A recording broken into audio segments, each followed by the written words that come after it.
The red ink on the final notices seemed to pulse under the harsh fluorescent light of the kitchen.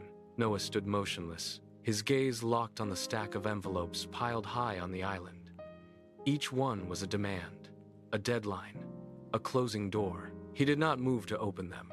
He already knew the contents by heart. He reached into his pocket and pulled out his leather wallet, his fingers stiff. He tipped it upside down over the hardwood floor. 3 crumpled bills drifted down, landing softly in the silence. That was it.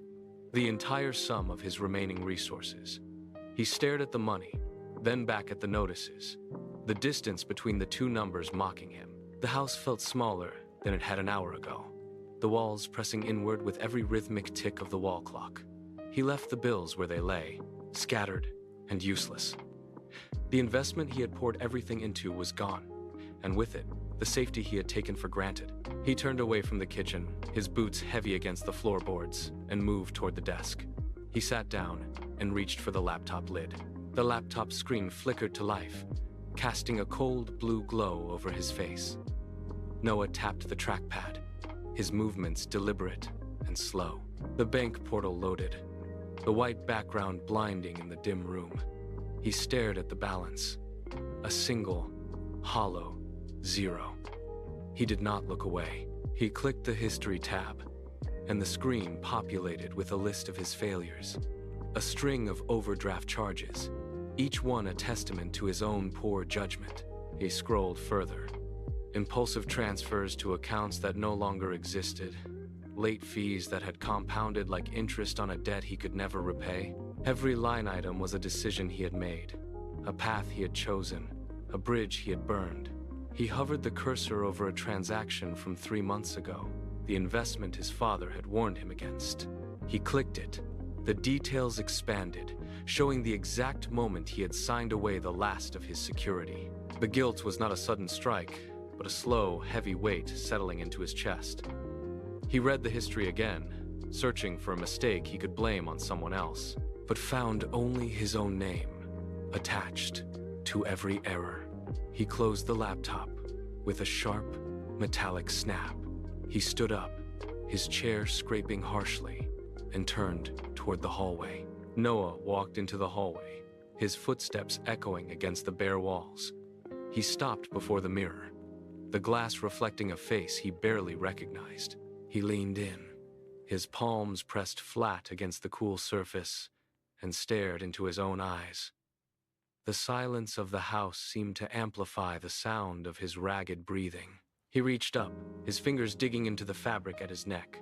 He pulled. The material resisted, then gave way with a sharp, tearing sound as the threads began to fray. He pulled again, harder, his knuckles white with the effort. He watched the reflection, his gaze shifting from his own face to the background of the living room visible behind him. His eyes locked onto the trophy case. It stood in the corner, a monument to a version of himself that no longer existed. The gold and silver surfaces caught the dim light, mocking him with their polished perfection. He let go of his collar, his hands dropping to his sides, but his fingers continued to twitch. He took a step toward the living room, his movements stiff and uncoordinated. The air felt heavy, charged with the static of a breaking point. He stopped, his eyes fixed on the glass display, his jaw set in a hard, jagged line.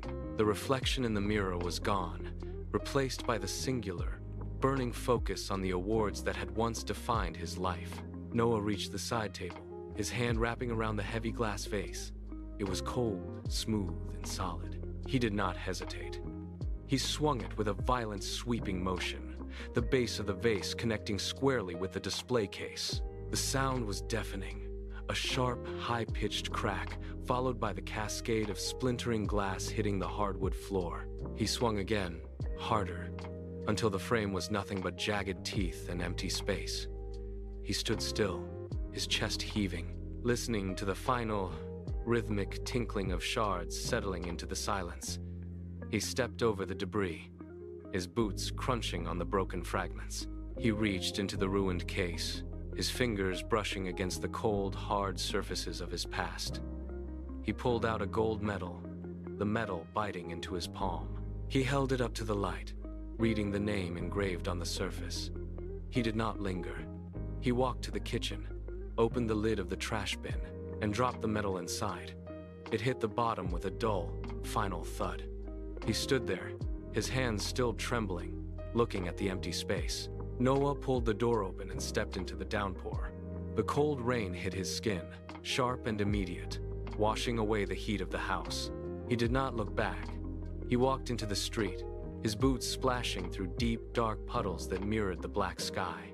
Every step took him further from the life he had known. He reached the station platform just as the last train of the night screeched to a halt. The doors slid open with a hiss. He stepped inside, found a seat in the corner, and pressed his forehead against the vibrating glass.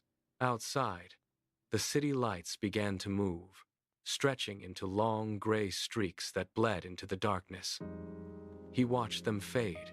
The weight of his past had vanished, leaving only the rhythmic clatter of the tracks beneath him. He was a man with nothing left to lose, moving toward a destination that did not yet exist.